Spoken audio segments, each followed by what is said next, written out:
And that's some more fire. So it's obviously an interesting time. I'm going to have to turn this off now.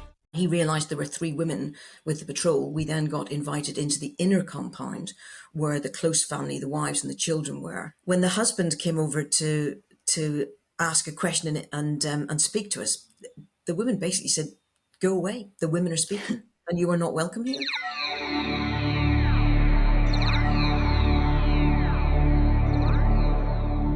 I was then a lieutenant colonel. I had gone from 8 years regular service straight into a specialist reserve unit called the Media Operations Group.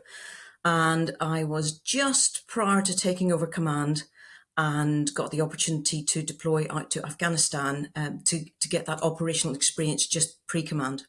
And what exactly were you doing in Afghanistan?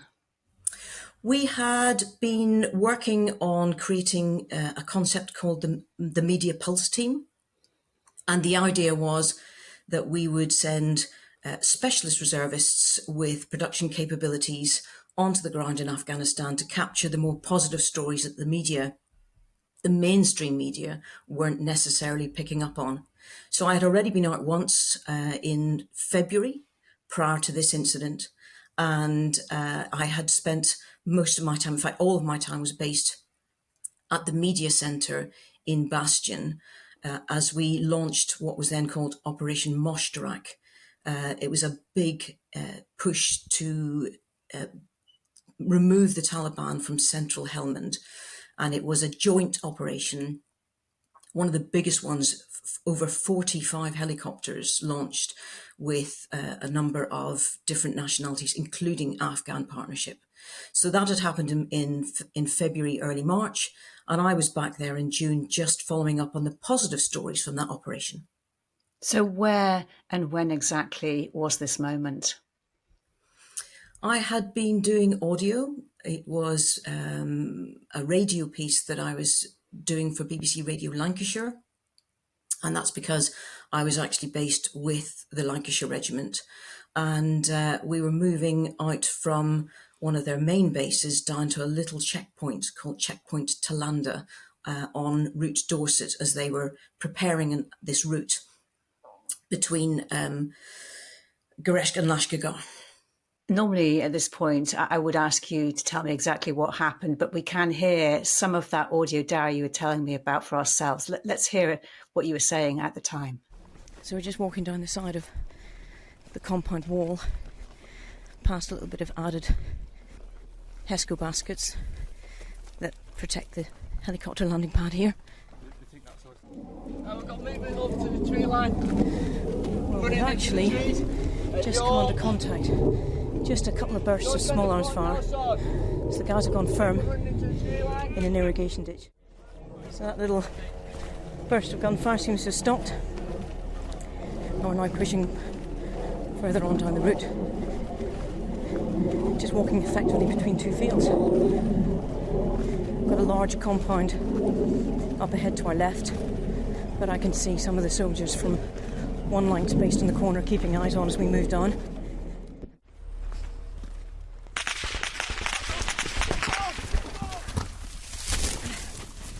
And that's some more fire.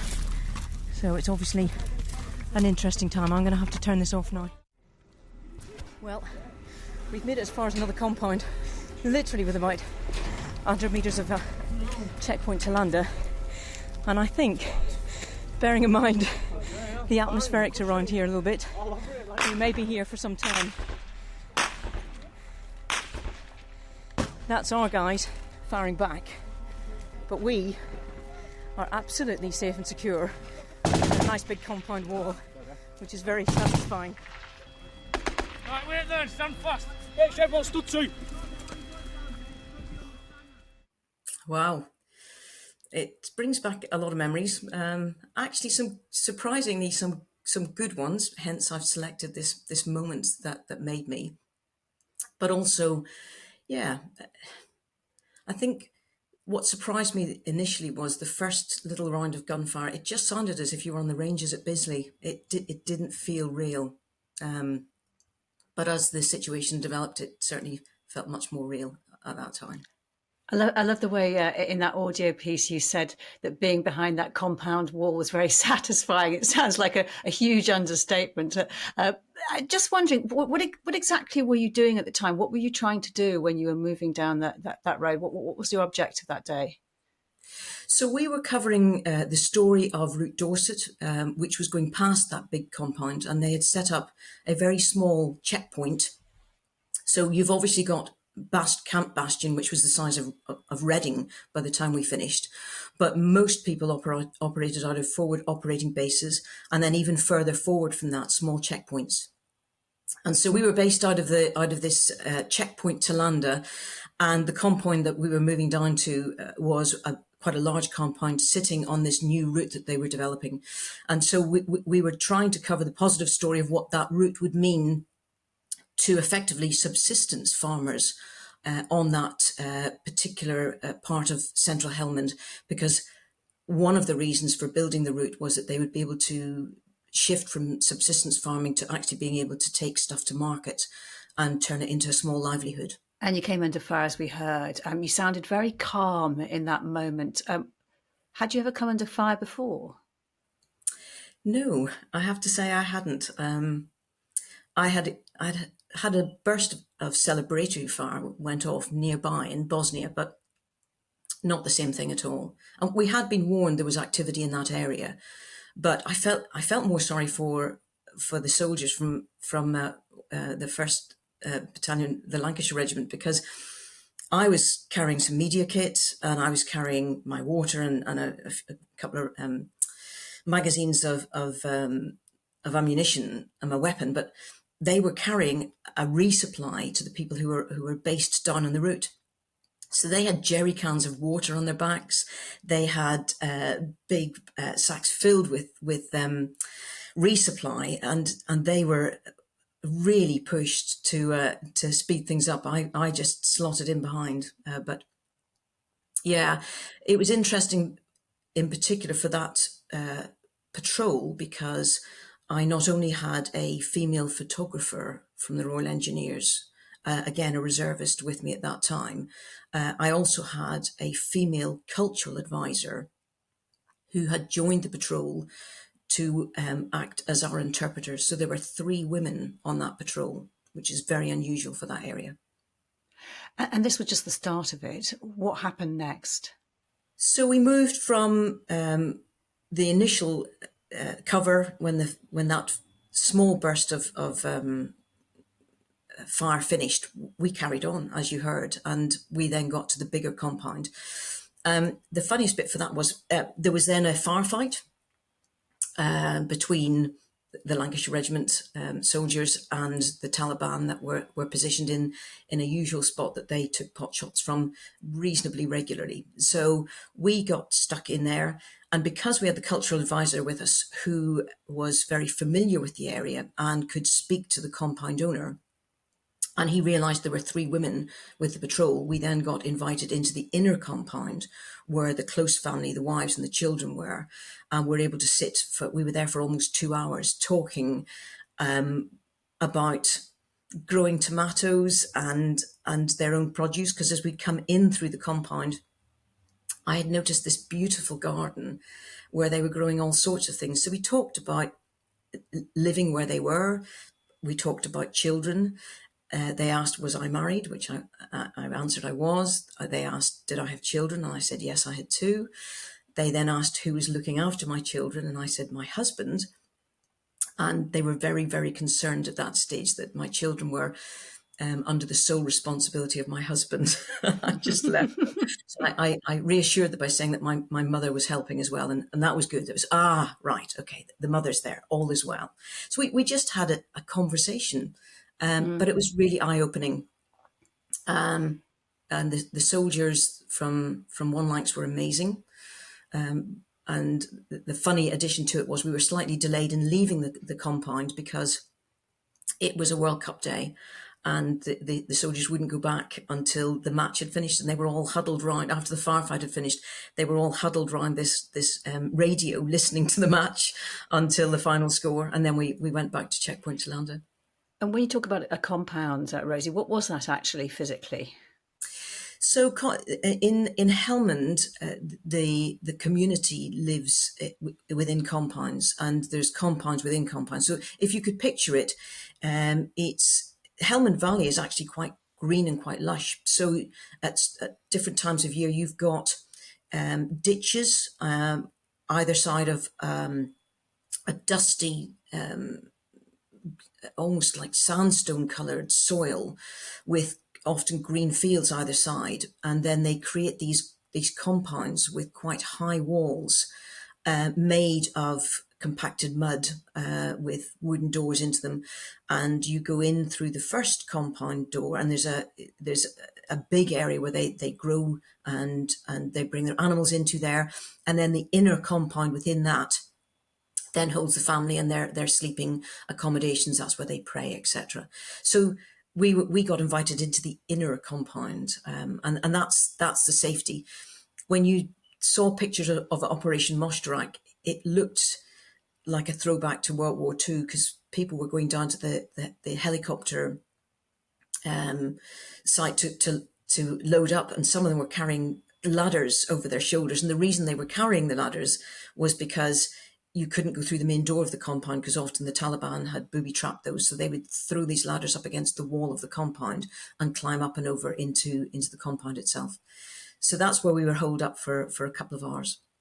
And it was that moment inside the inner compound. That's the moment you chose as the moment that made you. What was it about it? How did it affect you? And what did you learn? I think there were three clear things that came away that day.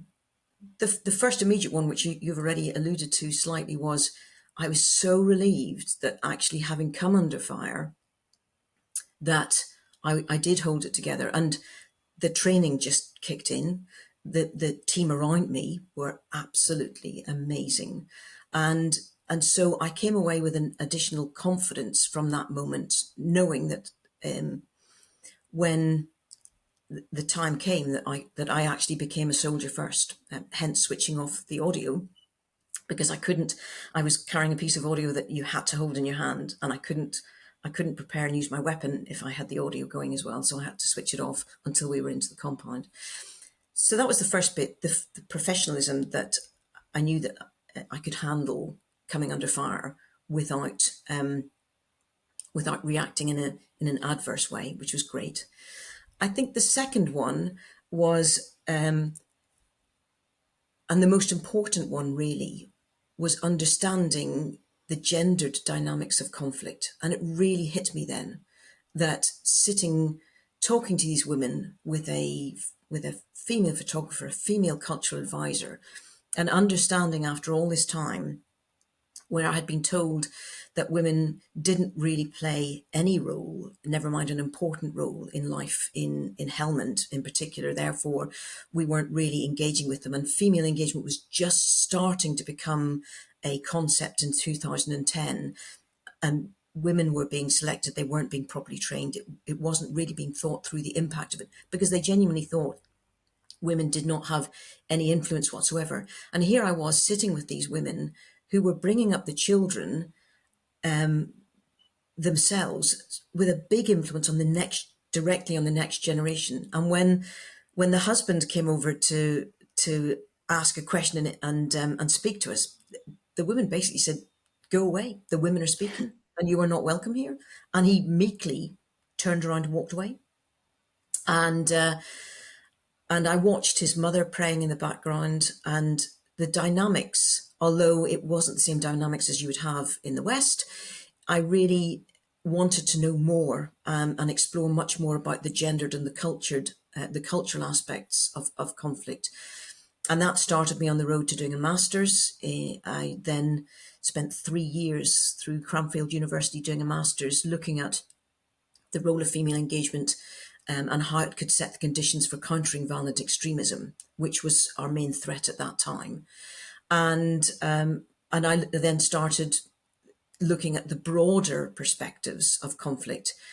And that then finally led me into where I am now as a human security advisor, and understanding that bottom-up cultural and more gendered approach to conflict than the more traditional state approach, and looking at supporting governments and following the political line. And when you were sitting in that compound with those Afghan women, how were they reacting to the firefight that was going on around you? It was really interesting. You could tell that this wasn't unusual for them. They weren't freaking out, for want of a better expression. They were just cracking on with preparing supper. They were doing okra, what we refer to as ladies' fingers, and preparing the evening meal. Interestingly enough, they thanked us. They said that they were very grateful that the British soldiers had actually bothered to knock on the door to come into the compound, and wait to be invited rather than just kicking the door down and coming in.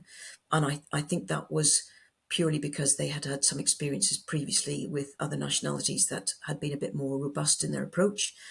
And I think the Taliban come and go as they please. So they thanked us for that small courtesy, recognizing the fact that we were under fire. Therefore, we were really requiring that security behind the wall, that satisfactory sense of being behind even though it was just a mud wall, it was very reassuring to be behind it.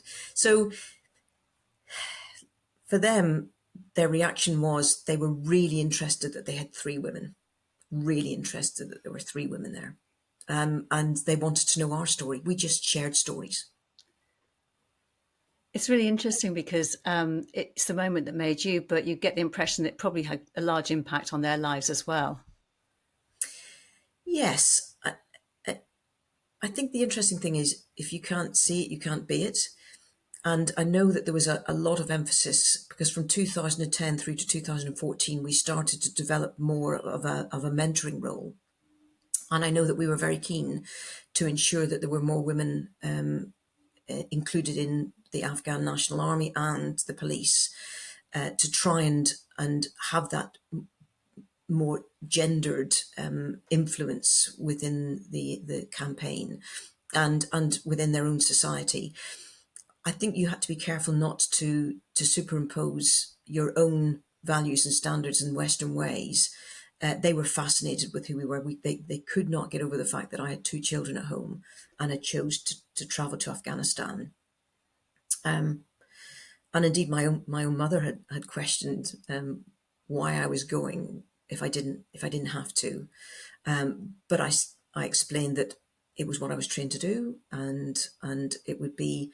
My mum was a radiographer, so I just put it into perspective, saying if you had trained to be a radiographer and all you were allowed to do was pretend radiography on exercises or weren't allowed to actually do anything after you'd studied it, you would feel pretty seen off. And she said, I get it now. I said, that's what I've been trained to do, and this is the main operation at the moment. Did that experience change the way you felt about yourself, though, as a mother? Because you were obviously being questioned before you left and also greeted with astonishment in what you're doing when you met those women. Did it lead to you thinking differently about your role? Yes, that was the third piece. So as I say, first of all, professionally, I was very relieved that I reacted well under fire. Second one, which was the most important one, as I said already, was that understanding of the gendered aspect of conflict, which then led me into a completely different aspect of my military career. But that third one that you talk about now, when I went home, at that moment, I think the wording that was going through my mind was that I felt more indispensable. So I'd done previous operations in Bosnia and in Northern Ireland. And on both of those, I was single with no children.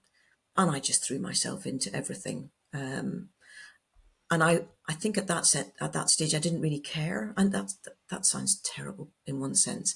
But I felt that I was dispensable because nobody relied on me. And I was having the time of my life. It was a career I'd chosen. And I think at that moment, my understanding of having two children, a husband and a family to go back to was pretty important.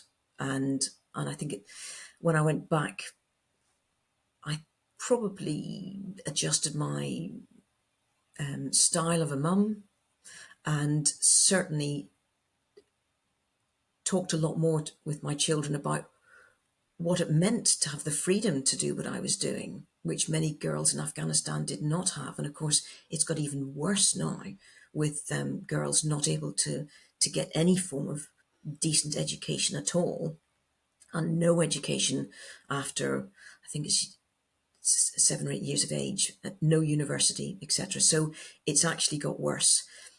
And for me, that even more reinforces some of the comments at the time where they said it wasn't about women, it was about stability in the area, but and that we weren't to believe that what we were doing would make a difference. But actually it did. And I think when Kabul fell in 2021 and what's happened since, it's clearly demonstrated that the presence there may not have achieved what we wanted it to achieve, but in terms of creating a space for women to have an opportunity to thrive more within their own society, it absolutely demonstrated that that was the case. So do you think that this experience has fundamentally changed you? Yes, it did. I came back wanting to study and wanting to understand more. I started to approach defence and security in a much more critical thinking way. I realised I didn't deploy to Iraq, and I think we were suffering from the impact that Iraq had, and we were struggling to have that impact in Afghanistan against the Taliban, and it reinforced to me that there must be a better way of doing this, or a different way of doing this, and understanding what does security mean to different people, right down to the individual and community level. It was asking that question: what does security mean to me? And it applies wherever. When you're talking about I then introduced the first. I was asked to take what was the first military gender and child protection course and transform it into a human security advisors course. The UK became the leading edge of that. And I did encourage the students to think critically about what security means to people. And it doesn't just apply in operations, it applies everywhere we operate, whether it's, providing a safe and secure environment in a multicultural area in Manchester during flooding, where we have to evacuate people there, right through to Estonia and threats from Russia and the situation we're in now. What does human security mean to individuals? And often it's not what we expect it to mean. And so this moment, it led to your study, your degree. What do you think, you just talked a little bit about it, but what do you think overall it's enabled you to do and achieve in the world since then? I've been doing human security now for 4 years now, and I think my biggest achievement is the fact that the UK Defence Human Security Advisors course is still going, despite struggling to maintain resources. It has thrived through specialist input from reservists who are subject matter experts in the area that they train on. We work very closely with humanitarian organisations on the course, and I think that's my biggest takeaway from this. The course is thriving under a new leadership now, and the students that leave the course are looking at security and defence in a different way and taking it back into their various roles across all three services, the civil service, and we also work with international students. So it does have an impact, and we work closely now with both NATO and the United Nations, who have their own human security teams set up now as well. And if you were able to go back to that moment in the compound and revisit those women, see them again today, what would you like to say to them? The sad thing is, I would start by saying sorry that we weren't able to make more of an impact in the time that we had. And I was very sad to see the Taliban taking back control at the time that they did. But actually, I would also like to say to them, having worked closely with a number of evacuees that we managed to get out of Afghanistan, and I've maintained close contact with both female and male students from the course that we managed to get out with their families. I would like to say that there is hope for the future, and that what they're doing in just looking after their own families and their own little piece of land there is equally as important as anything else that I've been doing, and that they're all part of the future of Afghanistan, I guess. Colonel Rosie Stone, it's been lovely talking to you. Thank you so much. Thank you. Thanks for watching. For more from BFBS Forces News, like and subscribe to our channel.